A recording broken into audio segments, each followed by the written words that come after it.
mes chéris, bienvenue dans cette nouvelle vidéo. Vous avez vu dans le titre, nous allons parler de flatulence, de gaz, de paix, de ballonnement, oui, de tout ça. Aujourd'hui, on va exploser le sujet.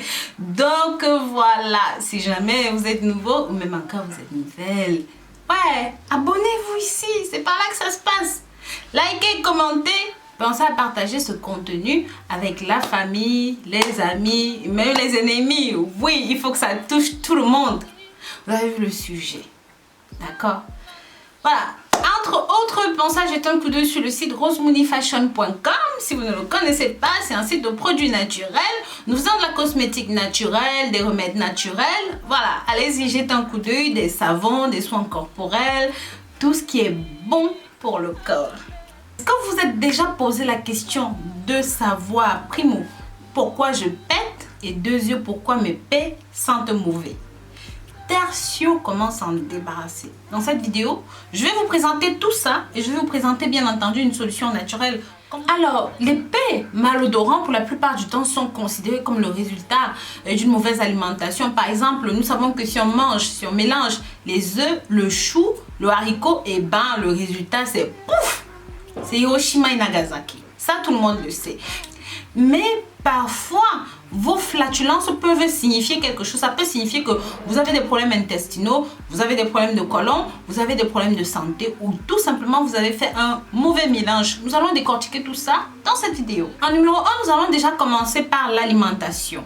Effectivement, beaucoup de personnes consomment des aliments riches en fibres, ce qui peut en conséquence donner des pets. Quand je parle d'aliments riches en fibres, je veux dire ici les brocolis, les choux, les asperges, les haricots. Ça peut sentir comme l'œuf pourri à cause du soufre qui va se libérer lors de la décomposition des aliments ou même encore de la digestion. Bien sûr, si vous constatez cela après avoir mangé les aliments cités ci haut, la solution serait simplement de changer de régime alimentaire sans aller plus loin. En numéro 2, nous avons les intolérances alimentaires. Certaines personnes, sans le savoir, peuvent souffrir d'intolérance alimentaire. Je parle par exemple des personnes qui sont allergiques au lactose, qui sont allergiques aux cacahuètes, à certains aliments comme ça. Quand vous consommez ce genre d'aliments auxquels vous êtes allergique, la résultante peut être des pets malodorants. En numéro 3, nous avons les médicaments. Certains médicaments, même certains antibiotiques en général, peuvent vous faire souffrir de ballonnement. Lorsque vous avez constaté cela, la simple chose à faire est de reconsulter votre médecin et de lui demander de changer le médicament. Vous voyez, c'est souvent très simple. En numéro 5, nous avons la constipation. Bien souvent, c'est l'une des causes les plus communes aux flatulences, aux gaz qui sont malodorants.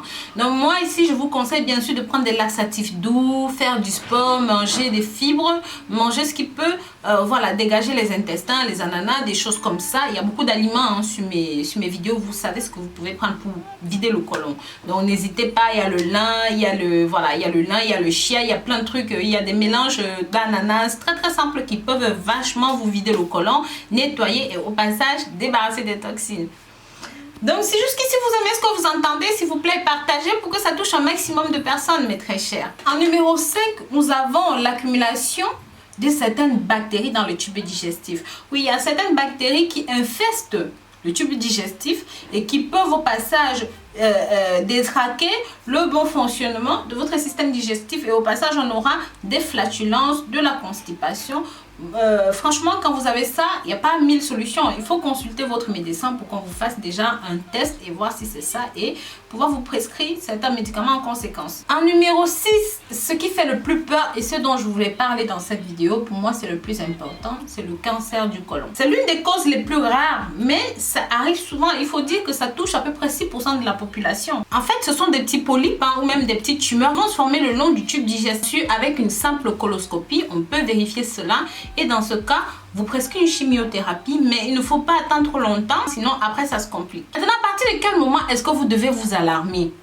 Parce qu'il y a des constipations qui sont passagères, qui sont occasionnelles, d'autres qui peuvent partir et venir. À partir de quel moment est-ce que vous devez tirer la sonnette d'alarme? Si vous souffrez constamment de crampes sévères ou même de douleurs abdominales, de ballonnement, de nausées, de vomissements, de diarrhée, d'incontinence intestinale et même de selles sanglantes, de perte de poids, de faiblesse, de douleur, de faiblesse masculine, de fièvre, alors vous devez absolument consulter. Il y a quelque chose qui ne va pas avec votre tube digestif. En prévention, comme je vous ai dit plus haut, il faut éviter les choux, les boissons gazeuses, il faut manger lentement, il faut éviter les chewing-gums parce que ça met de l'air dans le système, dans le tube digestif et ça le détraque. Parfois trop manger et même fumer des cigarettes peuvent aussi être l'une des causes. Maintenant je vais vous proposer ici quelques aliments que vous pouvez consommer pour lutter contre cela, mais je vais vous montrer aussi une petite recette faite maison qui va vous nettoyer le côlon et de ce fait vous débarrasser des gaz.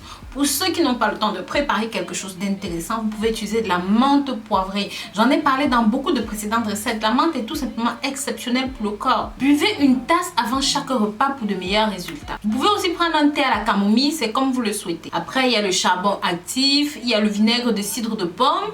Et vous pouvez même faire du sport, de l'activité physique. Quand vous bougez, ça dégage tout à l'intérieur, ça vous fait aller à la selle et de ce fait, ça peut vous aider dans ce sens. Vous avez une recette au clou de girofle. Sachez que, comme j'en avais parlé précédemment, le clou de girofle possède des enzymes digestives qui vont aller stimuler les intestins. Donc, ce que vous pouvez faire, vous pouvez bouillir, par exemple, 6 clous de girofle dans un, on va dire 100 grammes, enfin de quoi faire un verre. Vous laissez infuser et puis vous buvez ça avant le repas.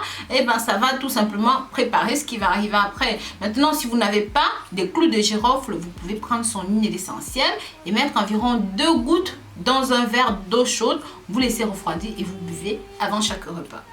Et si vous avez regardé ceci jusqu'à la fin, mes très chers, marquez-moi dans les commentaires gaz. Je saurais que vous avez vu jusqu'au bout. Donc voilà, je vous remercie d'avoir regardé cette nouvelle vidéo jusqu'au bout. Je vous dis à très bientôt pour de nouvelles vidéos. Si vous avez aimé ceci, mettez plein de pouces en l'air, partagez pour que ça touche un maximum de personnes. N'hésitez pas à nous rejoindre sur les réseaux sociaux, Facebook, Snapchat, WhatsApp, Instagram, Pinterest. Oui, je sais que je suis partout, mais allez me suivre là-bas. Je vous dis à très bientôt. Prenez soin de vous. Bisous, bisous.